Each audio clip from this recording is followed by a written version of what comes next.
Question number 1 हम लोग देखेंगे। क्वेश्चन नंबर 1 है a learning platform charges a fixed monthly fee and an additional cost for digital learning module एक्सी। कह रहा है लर्निंग प्लेटफॉर्म है उसके चार्ज क्या है, फिक्स्ड है, फिक्स्ड मंथली फी है एंड एडिशनल कॉस्ट और additional cost for digital learning module x. A student observe that when x 10 module, जब वो 10 मॉड्यूल लेता है, her bill was 400 and she exceed 14 module, और जब वो 14 मॉड्यूल लेती है तो उसका बिल कितना आता है, हर बिल वॉज 500, उसका बिल 500 हो जाता है। If the monthly bill y depend on the number of module x is x, कह रहे हैं यहाँ पर जो मंथली बिल को इन्होंने वाई से डिनोट करा है और नंबर ऑफ मॉड्यूल को इन्होंने एक्स से डिनोट करा है। तो कह रहे हैं according to the relation y is equal to a x plus b, जो हमें रिलेशन दिए है इन्होंने y is equal to a x plus b, कह रहा है find the value of a and b। तो हमें a और b की वैल्यू निकालनी है। तो सॉल्यूशन में हम लिखेंगे, एक तरफ हम लिख लेंगे नंबर ऑफ मॉड्यूल और एक तरफ हम लिख लेंगे बिल y, और ये क्या है, number of module x, right.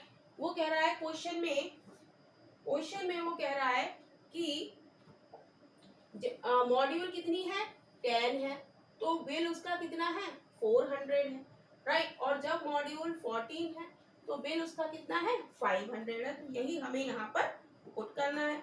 तो नंबर ऑफ मॉड्यूल पहले कितनी है, 10 है, तो बिल हमारा कितना है, 400। फिर उसने 14 मॉड्यूल जब खरीदी तो नंबर ऑफ मॉड्यूल के नीचे हम लिख देंगे 14, तो उसका बिल y कितना है हमारा, 500 है।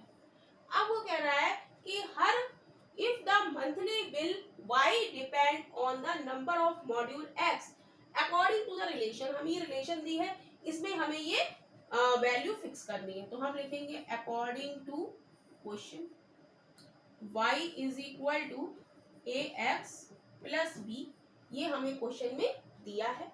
तो यहाँ पर हम x और y की वैल्यू पुट कर देंगे।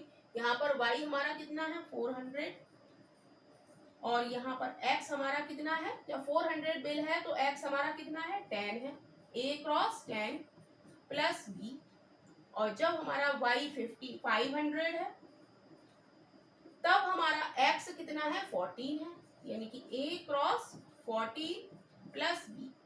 तो अब ये हमारी दोनों इक्वेशन बनके तैयार हो गई। तो हम लिखेंगे सॉल्विंग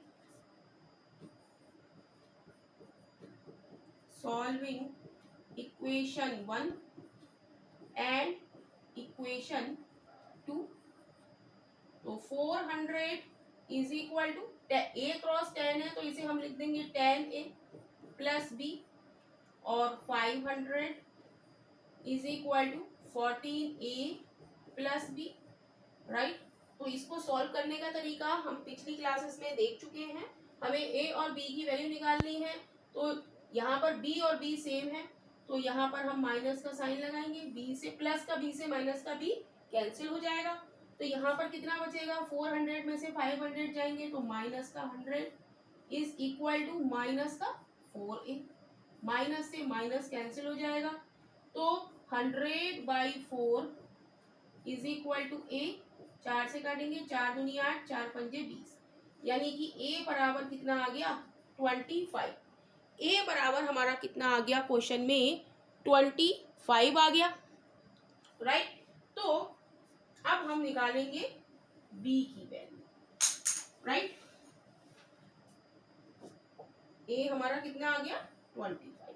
अब a की वैल्यू हम रख देंगे इक्वेशन 1 में, लिख देंगे put the value of a in equation, किसी में भी रख सकते हैं, 1 में रख देते हैं। तो क्या हो जाएगी, 400 is equal to 10a plus b है, तो 400 इज इक्वल टू 10, a की जगह हम क्या लिख देंगे, 25 प्लस b, राइट। तो ये हो जाएगा 400 is equal to 250 plus b, तो 400 200 250 इधर आके किसका हो जाएगा, माइनस का हो जाएगा, क्योंकि हमें किसकी वैल्यू चाहिए, बी की। माइनस का 250 इज इक्वल टू बी। तो ये कितना बचा, 0, 10 में से 5 गया 5, 3 में से 2 गया 1, यानी कि b बराबर कितना आ गया हमारा 150। तो यही हमारी a और b की वैल्यू हो गई। a हमारा कितना आया है 25। तो यही क्वेश्चन का आंसर है।